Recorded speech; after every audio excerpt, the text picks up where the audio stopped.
like a Hellcat.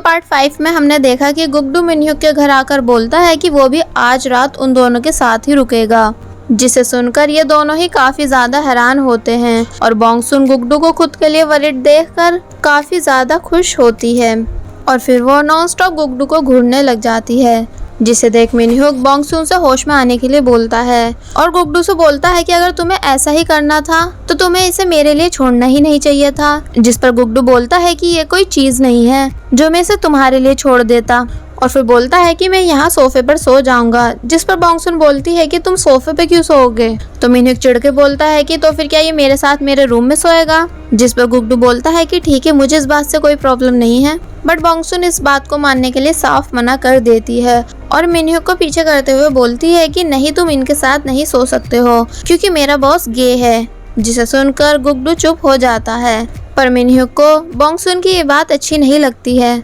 इसलिए वो revenge लेते हुए बोलता है कि चलो फिर गुड्डू को पूरी बात बता ही देते हैं और फिर वो गुड्डू को बताता है कि बॉन्गसुन उसकी बॉडीगार्ड है, जिसे सुनकर गुड्डू इस बात के ऊपर बिल्कुल भी यकीन नहीं करता है क्योंकि उसके हिसाब से तो बॉन्गसुन एक कमजोर लड़की है, इसलिए वो मिनह्यूक के काफी समझाने पर भी इस बात को मानने के लिए रेडी नहीं हो रहा होता है। इसलिए मिनह्यूक बोलता है कि ठीक है, जब तुम्हें सच्चाई का पता चलेगा ना तब आना मेरे पास। और फिर थोड़ी बहुत देर के बाद गुड्डू बोलता है कि चलो हम तीनों अलग अलग रूम में सोते हैं, जिसे सुनकर मिनह्यूक सोचने लग जाता है कि अगर ये अलग रूम में सोया तो बॉन्गसुन इसके पास जाकर इसे किस कर लेगी और गुड्डू सोचता है कि अगर ऐसा हुआ तो मिनह्यूक बॉन्गसुन को किस करेगा। एंड फिर बॉन्गसुन सोचती है कि अगर ऐसा हुआ तो गुड्डू को अकेले में देखकर मिनह्यूक गुड्डू को किस कर लेगा, जिसे सोचते हुए ये तीनों ही अलग अलग सोने के प्लान को कैंसिल कर देते हैं और मिनह्यूक बोलता है कि चलो सब साथ में सोते हैं या फिर क्यों ना आज हम सब सोए ही नहीं, मतलब पूरी रात गेम्स खेलें। जिसके बाद ये तीनों साथ में बाहर जाते हैं, जहाँ स्नूकर गेम में मिनह्यूक को हराना गुड्डू के लिए काफी ज्यादा मुश्किल हो रहा होता है, जिससे कि उसे बॉन्गसुन के सामने काफी ज्यादा इंसल्ट भी फील होती है। और फिर सेकंड गेम में मिनह्यूक का गुड्डू को हराना काफी ज्यादा मुश्किल हो रहा होता है, जिससे कि इस बार मिनह्यूक को बॉन्गसुन के सामने काफी ज्यादा इंसल्ट फील होती है। पर बॉन्गसुन को तो इन दोनों के ही हारने और जीतने से कोई भी फर्क नहीं पड़ रहा होता है। और फिर ये दोनों लास्ट कंपटीशन ड्रिंक का करते हैं, जिन्हें देख बॉन्गसुन पूछती है कि क्या वो भी पी सकती है, पर वो दोनों ही साथ में बोलते हैं कि नहीं, मतलब कि उसे ड्रिंक पीने से मना कर देते हैं। और फिर ये दोनों ही लगातार एक के बाद एक शॉट पीने लग जाते हैं, जिससे कि इन दोनों की हालत बहुत ही ज्यादा डाउन हो जाती है। पर इन दोनों में से कोई भी हार नहीं मान रहा होता है। एंड देन ये दोनों एक दूसरे को हक करके वहीं पर बेहोश हो जाते हैं, जिन्हें ले जाते हुए बॉन्गसुन चिढ़ के बोलती है कि मुझे प्रोटेक्ट करने की बात कर रहे थे, अब हालत देखो तो इन दोनों की। जिसके बाद फिर मजबूरन बॉन्गसुन को ही इन दोनों को उठाकर वापस घर ले जाना पड़ता है। फिर वो उन दोनों को रोड की एक साइड बिठाकर उन दोनों के लिए हैंगओवर मेडिसिन लेने चली जाती है, जिसके जाते ही दो चोर वहां आकर मिनह्यूक और गुड्डू का पर्स उनसे छीन लेते हैं, जिनको ऐसा करते देख बॉन्गसुन बोलती है कि जो चुराया है उसे वापस रख दो। पर वो दोनों बॉन्गसुन की एक नहीं सुनते हैं, बल्कि उल्टा उसके साथ बदतमीजी करने लग जाते हैं। जिससे बस फिर होना क्या था, बॉन्गसुन उनमें से एक को उठाकर उस साइड फेंकती है तो दूसरे को दूसरी साइड, जिसको ऐसे करते हुए वही गैंगस्टर्स का बॉस और उसका साथी ये दोनों भी देख लेते हैं, जो कि बॉन्गसुन का बहुत देर से पीछा कर रहे थे। और फिर बॉन्गसुन को ऐसे करते हुए देखने के बाद बोलते हैं कि आखिर ये लड़की है कौन। तो दूसरा वाला बोलता है कि शायद वैम्पायर। मतलब ये बात सच थी कि इसी लड़की ने अकेले मेरी पूरी गैंग की पिटाई की थी। और वहीं फिर बॉन्गसुन वापस घर आने के बाद मिनह्यूक को सोफे के ऊपर फेंक देती है और गुड्डू को बहुत प्यार से सोफे के ऊपर लेटाने लग जाती है और उसके पैरों को मिनह्यूक के ऊपर रख देती है। और वहीं दूसरी तरफ वो सभी गैंगस्टर्स बॉन्ग डोंग में लड़कियों को प्रोटेक्ट कम बल्कि गुंडागर्दी ज्यादा कर रहे होते हैं, जिससे कि उन सभी लड़कियों को काफी ज्यादा प्रॉब्लम होती है। जब आधी रात होने के बाद मिनह्यूक की आँख खुलती है तो वो देखता है कि बॉन्गसुन ने उसे तो जमीन पर लिटा दिया और गुड्डू को सोफे के ऊपर, वो भी विद ब्लैंकेट, और बोलता है कि देखो तो कितना भेदभाव करती है मेरे साथ। और फिर गुड्डू के ऊपर से अपनी ब्लैंकेट छीनकर वहां से चला जाता है। और फिर बॉन्गसुन को सोता हुआ देखकर सोचने लग जाता है कि कहीं ये वही बस वाली लड़की तो नहीं है।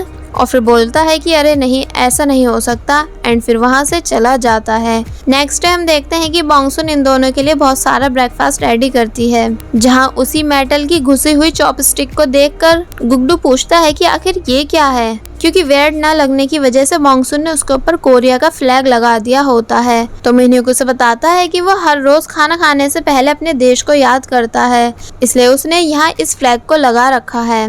देन गुगडू बॉन्गसुन से पूछता है कि हम वापस घर कैसे आए, तो वो बोलती है कि तुम दोनों खुद ही चलकर वापस घर आए थे। और फिर बॉन्गसुन गुगडू के सामने जैम की बोतल को खोलने की कोशिश करने लग जाती है, ये दिखाने के लिए कि वो एक नॉर्मल लड़की है, जिसे देख गुगडू उससे बोतल लेकर खुद से उसको खोल देता है। एंड बॉन्गसुन की ये नौटंकी देखकर मिन्ह्युक के होश उड़ जाते हैं कि देखो तो कितनी ड्रामेबाज है। देन मिन्ह्युक और गुगडू के बीच लड़ाई होने लग जाती है इस बात को लेकर कि कल रात ड्रिंक चैलेंज में कौन जीता था। तो फिर बॉन्गसुन उन दोनों को याद दिलाती है कि कल उन दोनों ने बहुत सारी ड्रिंक पीने के बाद क्या किया था, मतलब कि कल आफ्टर ड्रिंक वो दोनों बिल्कुल भी होश में नहीं थे और एक दूसरे को चिपट चिपट कर डांस कर रहे थे और यहाँ तक कि एक दूसरे को किस भी करने वाले थे। पर तभी बॉन्गसुन ने बीच में आकर उन दोनों को रोक लिया था, जिसको सुनने और याद करने के बाद ये दोनों एक दूसरे से नज़र तक नहीं मिला पा रहे होते हैं कि तभी मिन्ह्युक के पास उसी ब्लैकमेलर की कॉल आती है और वो मिन्ह्युक को फिर से धमकियां देने लग जाता है। पर हर बार की तरह इस बारी भी मिन्ह्युक उस ब्लैकमेलर से नहीं डरता है, बल्कि पलट के उसको जवाब देने लग जाता है, जिसको देखकर बॉन्गसुन और गुगडू भी काफ़ी हैरान होते हैं। और फिर गुगडू जाने से पहले मिन्ह्युक को एडवाइस देता है कि उसे ब्लैकमेलर को पकड़ने के लिए पुलिस की हेल्प ले लेनी चाहिए। नेक्स्ट सीन में हम देखते हैं कि मिन्ह्युक के कंपनी आने के बाद उसका सेक्रेटरी उसे बताता है कि उनकी कंपनी के सारे स्टॉक्स नीचे गिर गए हैं, क्योंकि आपके गे होने वाली बात एकदम ही बहुत तेजी से इंटरनेट पे वायरल हो रही है, जिसे सुनकर मिन्ह्युक का भी मूड ऑफ हो जाता है, क्योंकि वो समझ जाता है कि ये काम भी जरूर उस ब्लैकमेलर ने ही किया है। तो फिर बॉन्गसुन मिन्ह्युक को समझाने की कोशिश करती है कि वो इस बात की बिल्कुल भी टेंशन नहीं ले, क्योंकि लास्ट टाइम उसकी भी डांस वाली वीडियोस खुद ही इंटरनेट से डिलीट हो गई थी। पर मिन्ह्युक इस टाइम बहुत ही ज़्यादा गुस्से में होता है और फिर वो एक आदमी को कॉल करके उसके बारे में लिखे हुए सभी आर्टिकल्स और वीडियोस को डिलीट करने के लिए बोलता है। एंड लास्ट में उस आदमी को बॉन्गसुन की डांस वाली वीडियोस को डिलीट करने के लिए थैंक्स भी बोलता है, जिसे सुनकर बॉन्गसुन बहुत ही ज़्यादा हैरान होती है और बोलती है कि मतलब कि बॉस वो आप थे जिसने मेरी वीडियोस डिलीट करवाई। इसलिए फिर वो स्माइल करते हुए सच्चे दिल से मिन्ह्युक को थैंक्स बोलती है, जिसे स्माइल करता हुआ देख मिन्ह्युक खुश हो जाता है कि तभी मिन्ह्युक को उस स्टॉलकर का पता चल जाता है, जो कि हर रोज़ उसका पीछा करता है। और साथ ही ये भी पता चलता है कि वो स्टॉलकर बैक्टर कंपनी के सीईओ यानी उन गैंगस्टर्स के बॉस के लिए काम करता है। तो बस फिर इतनी सब इन्फॉर्मेशन मिलने के बाद ये दोनों कार में बैठकर कहीं जा ही रहे होते हैं कि तभी रास्ते में वो देखते हैं कि एक आदमी बहुत बुरी तरह एक लड़की के ऊपर चिल्ला रहा है, जिस पर वो लड़की उस आदमी को समझा रही होती है कि इसमें उसकी कोई भी गलती नहीं है, क्योंकि अपनी कार को आगे से एकदम उसी ने रोका था, जिस वजह से वो ब्रेक नहीं लगा पाई थी। पर वो आदमी कहाँ आराम से बात करने वालों में से होता है, इसलिए उस लड़की को कार से खींचकर बाहर निकालने के बाद उसके साथ मिसबिहेव करने लग जाता है, जिसे देख बॉन्गसुन खुद को कब तक रोक पाती, इसलिए वो उस आदमी को वार्न करती है कि वो ऐसा नहीं करे। जिस पर वो आदमी बोलता है कि तुम कौन, इसकी बहन हो क्या? दिखने में तो तुम दोनों सेम छोटी छोटी सी एलियन लग रही हो। कि तभी मिन्ह्युक वहां आकर बात को हैंडल कर लेता है और उस आदमी को काफी कुछ रूल्स बताने के बाद वहां से भगा देता है। पर जब जैसे वह आदमी आगे निकलता है तो वो देखता है कि बॉन्गसुन उसी की कार में बैठी हुई है और वो उससे कहीं सुनसान जगह पर कार रोकने के लिए बोलती है। और वहीं पीछे से मिन्ह्युक भी अपनी कार से इन दोनों को फॉलो कर रहा होता है। और फिर एक सुनसान जगह आने के बाद बॉन्गसुन उस आदमी को सबक सिखाने के लिए उसकी पूरी कार को घुमा देती है एंड पीछे खड़े होकर उसको लेक्चर देने लग जाती है, जिसको ऐसा करता देख मिन्ह्युक भी काफ़ी ज़्यादा डर जाता है और वहीं कार में बैठे हुए उस आदमी की बहुत बुरी हालत हो जाती है। देन बॉन्गसुन मिन्ह्युक को वहाँ खड़ा देख उससे पूछती है कि अरे बॉस आप यहाँ कब आए? पर ये सब देखने के बाद मिन्ह्युक बॉन्गसुन के सामने बोलने तक की हिम्मत नहीं कर पा रहा होता है। आगे बढ़ने से पहले मेरी आप सभी से रिक्वेस्ट है कि अगर आप सभी ने अभी तक हमारे चैनल यानी बेबो एक्सप्लेन को सब्सक्राइब नहीं किया है तो आप सभी प्लीज़ पहले हमारे चैनल को सब्सक्राइब कर दीजिए और साथ ही वीडियो अच्छी लग रही है तो लाइक एंड कमेंट भी कर दीजिएगा।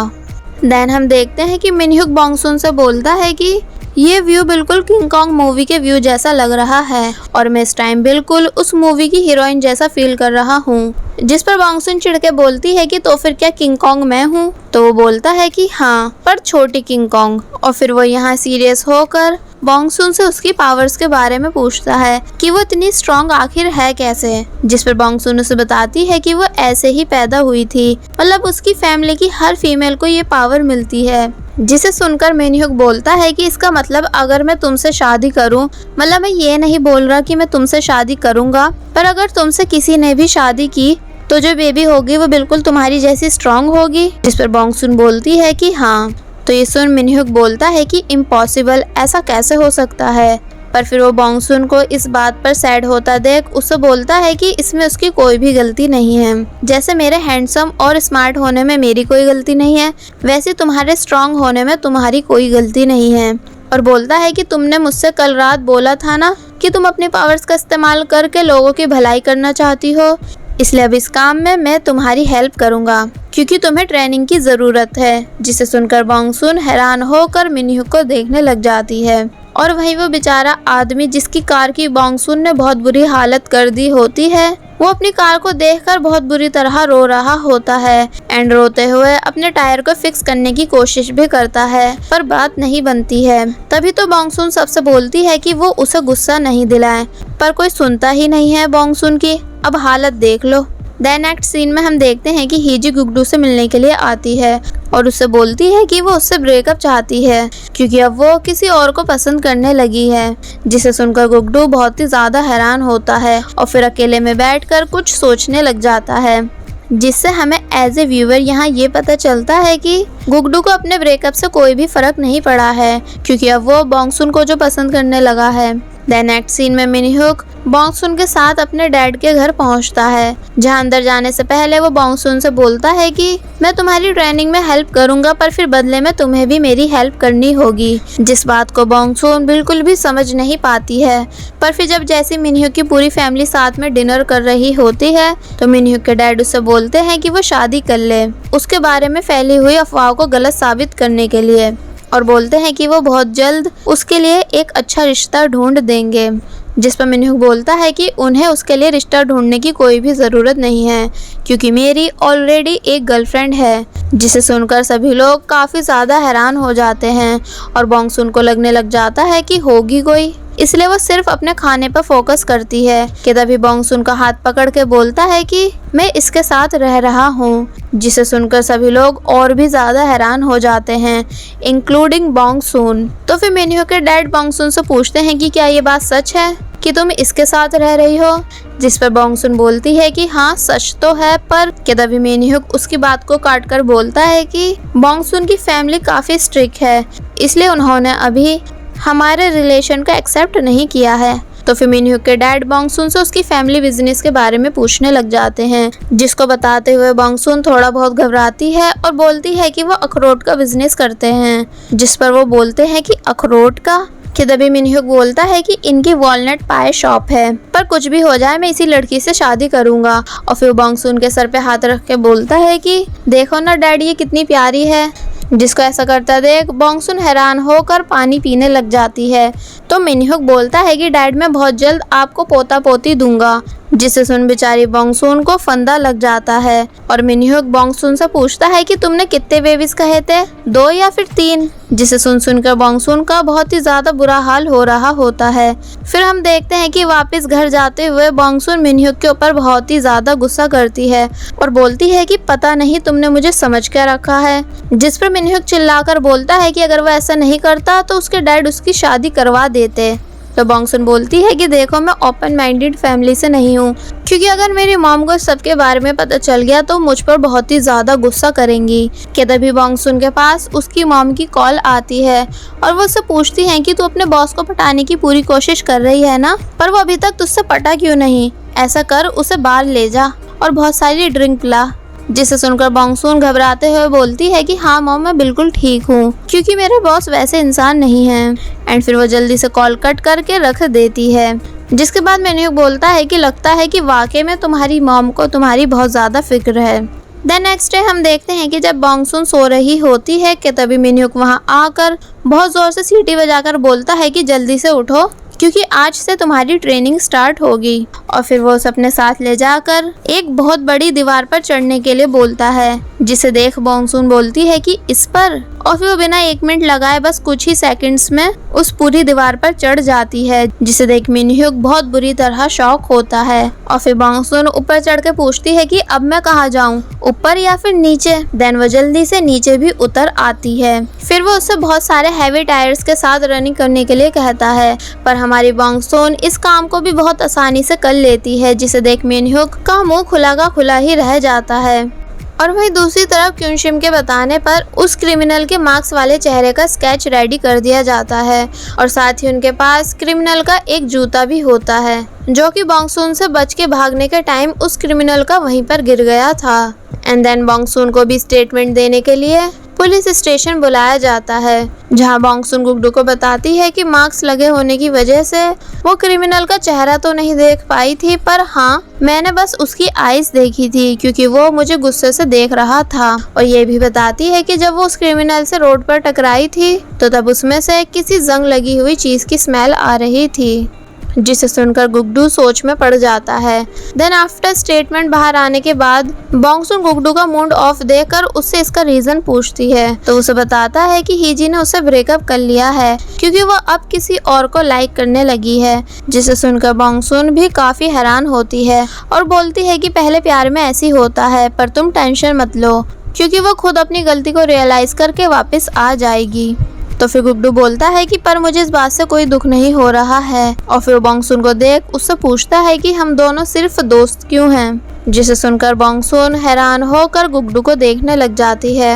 एंड गुगडू भी नॉन स्टॉप बॉन्गसून को ही देखने लग जाता है।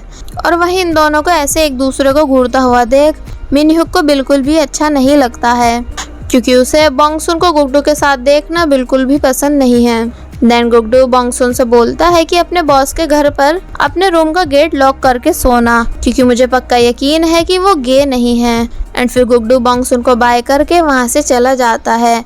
तो जब जैसे उसके जाने के बाद बॉन्गसून मिनह्यूक को देखती है तो वो उसे घूरते हुए बोलता है कि मुझे ये पुलिस स्टेशन बिल्कुल भी पसंद नहीं है, और फिर इतना बोल के वो वहाँ से चला जाता है। नेक्स्ट सीन में हम देखते हैं कि वही सब गैंगस्टर्स अब भी सभी लड़कियों को प्रोटेक्ट कम बल्कि परेशान ज़्यादा कर रहे होते हैं कि तभी वहाँ एक बूढ़ी औरत की एंट्री होती है, जो कि बॉन्गसून की ग्रैंड मदर है। और फिर वो उन सभी गैंगस्टर्स को अच्छे से सबक सिखाने के बाद वहाँ से भगा देती हैं। एंड जब बॉन्गसून के घर जा रही होती हैं कि तभी बॉन्गसून की मॉम अपनी मॉम को देखकर बहुत ही ज़्यादा खुश हो जाती हैं, और बॉन्गसून के डैड उनसे हाथ मिलाते हैं। एंड बॉन्गसून के डैड उनसे हाथ मिलाते हैं, पर वो बॉन्गसून के डैड के हाथ को बहुत बुरी तरह भींच देती हैं, जिससे कि वो बेचारे दर्द के मारे बहुत ज़ोर से चिल्लाते हैं। एंड देन ये तीनों बातें करते हुए घर जाने लगते हैं। वहीं दूसरी तरफ हम देखते हैं कि एक लड़का मेडिकल शॉप पर एक लड़की से कुछ मेडिसिन खरीद रहा होता है। तो वो लड़की उससे बोलती है कि ज़्यादा समय तक मेडिसिन खाना सही नहीं होता है, पर वो लड़का उसे बताता है कि मुझे नींद नहीं आती है, इसलिए मुझे हर रात मेडिसिन लेनी पड़ती हैं। तो वो लड़की बोलती है कि अगर ऐसा है तो आपको मेरे साथ चर्च चलना चाहिए, क्योंकि चर्च जाने से मन को शांति मिलती है। जिस पर वो लड़का बोलता है कि आजकल बॉन्ग डोंग में खतरा काफ़ी ज़्यादा बढ़ गया है, क्या आपको इससे डर नहीं लगता? तो लड़की बोलती है कि नहीं, क्योंकि मेरा भगवान मेरी रक्षा करते हैं। वहीं दूसरी तरफ हमें फिर से उसी क्रिमिनल को दिखाया जाता है, जो कि किडनैप की हुई दूसरी लड़की से बोल रहा होता है कि वो टेंशन नहीं ले, क्योंकि वो बहुत जल्द और भी लड़कियों को यहाँ ले आएगा। जिस पर वो लड़की रोते हुए कहती है कि प्लीज मुझे यहाँ से जाने दो। तो ये सुन वो क्रिमिनल चिल्लाकर उस लड़की से बोलता है कि यही है तेरा घर। एंड फिर मास्क उतार कर उसको अपना चेहरा दिखाता है, जिसको देख हमें यहाँ ये पता चलता है कि ये तो वही मेडिकल स्टोर वाला लड़का है, जो कि अभी कुछ देर पहले उस लड़की से बातें कर रहा था। नेक्स्ट सीन में हमें बॉन्गसून को दिखाया जाता है, जो कि गुड्डू की बोली हुई बातों को याद करके अपने रूम का गेट लॉक कर लेती है। एंड वहीं वो क्रिमिनल फिर से एक और लड़की का पीछा करने लग जाता है और ये लड़की और कोई नहीं बल्कि वही मेडिकल स्टोर वाली लड़की है। देन काफी पीछा करने के बाद वो क्रिमिनल इस लड़की को भी पकड़ लेता है एंड उसका मुंह भींच देता है। और वहीं जब मॉन्सून अपने रूम में सो रही होती है कि तभी कोई उसके डोर को अनलॉक करने की कोशिश करने लग जाता है। देन वो मिनह्यूक के रूम में जाकर उसके नेक पर चाकू रख देता है, जिसे देख मिनह्यूक बहुत बुरी तरह डर जाता है। और बस फिर इसी के साथ पार्ट 6 यहीं पर एंड हो जाता है। There was a time when you had me falling to the ground. For next part, please subscribe my channel and hit the bell icon. Thank you.